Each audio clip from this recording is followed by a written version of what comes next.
प्रधानमंत्री जी तो कह रहे हैं कि हम किसान के नजदीक है, भाई एक फोन कॉल दूर हैं। मैं पूछना चाहता हूं कौन है जो मगर प्रधानमंत्री जी और किसान के बीच में ये दूरियां पैदा कर रहा है पिछले 3-4 दिन में। ये किसान देश की राजगद्दी पे कब्जा करने नहीं आए। ये किसान क्या मांग रहे हैं?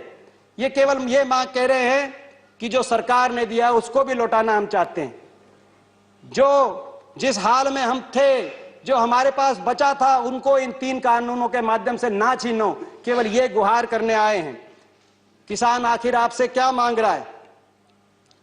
एमएसपी को बचाने की और उसको मजबूत करने की लड़ाई किसान लड़ रहा है। वही एमएसपी जो संविधान सभा में 1948 में सबसे पहले मेरे स्वर्गीय दादाजी चौधरी रणबीर सिंह जी ने जिसकी मांग करी थी कि किसान को न्यूनतम समर्थन मूल्य उसकी फसल पे देना पड़ेगा, किसान को बचाना है तो उस एमएसपी को मजबूत करने, उस एमएसपी को बचाने के लिए किसान लड़ाई लड़ रहा है।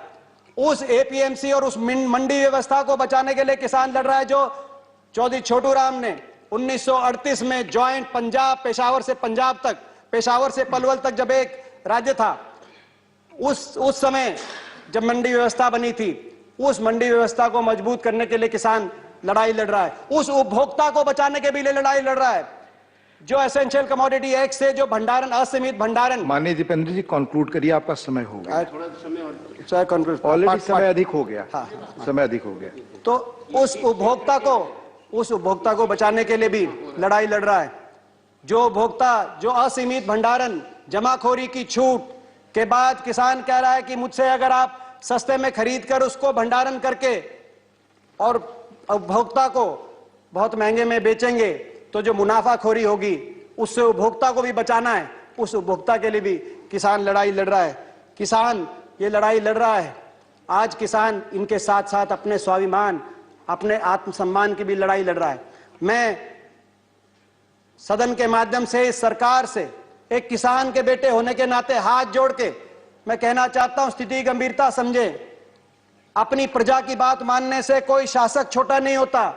अपनी प्रजा की बात मानने से कोई सरकार, किसी सरकार की हार नहीं होती। किसान की बात समझे, किसान के इन 3 कानूनों को वापस ले सरकार। किसान के ऊपर झूठे मुकदमे जो बने, उन मुकदमों को सरकार वापस ले और बड़ा दिल दिखाए। मैं कंक्लूड करता हूं अभी। उन मुकदमों को भी वापस ले सरकार, बड़ा दिल दिखाए। सरकार को बड़ा दिल दिखाना पड़ेगा ताकि देशभक्त किसान के दिल में कोई अविश्वास पैदा ना हो, कोई अविश्वास पैदा होने की गुंजाइश ना हो। मैं इसके साथ साथ ये भी कहना चाहता हूं, जिस तरीके से इस आंदोलन को बदनाम करने के रंग दिए गए, मैं एक उदाहरण देके प्लीज आपने एक उदाहरण देके मैं अपनी बात खत्म कर रहा हूं। मेरी पार्टी का टाइम है। एक उदाहरण देके अपनी बात खत्म कर रहा हूं। एक अखबार में आज एक अखबार में बात छपी, दैनिक भास्कर अखबार में। अंदाजा लगाएं आप कि कौन बैठे हैं। मुझसे पूछा गया अभी कि कौन बैठे हैं यहां पर। कहा गया बीजेपी की तरफ से। फिक्र, बड़ौदा के 78 साल के पति का हाल जानने आंदोलन में पहुंची रामरती। 54 दिन के बाद पति को देखकर छलके आंसू। बोली, बालका के बाबू तू ठीक से। 54 दिन। मैं सरकार को कहना चाहता हूं, किसानों की बात माने हाथ जोड़कर, और आत्ममंथन भी करे सरकार। यह आत्ममंथन का भी समय है सरकार का।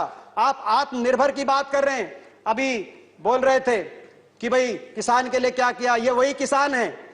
आजादी के समय 30 करोड़ का पेट पालने के लिए बाहर से आपको लाना पड़ता था ना। आज 135 करोड़ देश का पेट पालने का काम। सभापति, मुझे आखिरी वाक्य।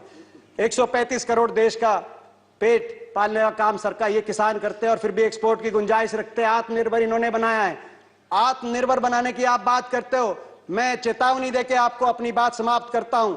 आत्ममुग्ध सरकारें, भूपेंद्र जी आप तो हिंदी के ज्ञाता हैं, आत्ममुग्ध सरकारें आत्मनिर्भर भारत का निर्माण नहीं कर सकती है। चेतावनी मैं देना चाहता हूं। और एक वाक्य के साथ अपनी बात खत्म करता हूं। जय जवान, जय किसान, जय हिंदुस्तान। धन्यवाद।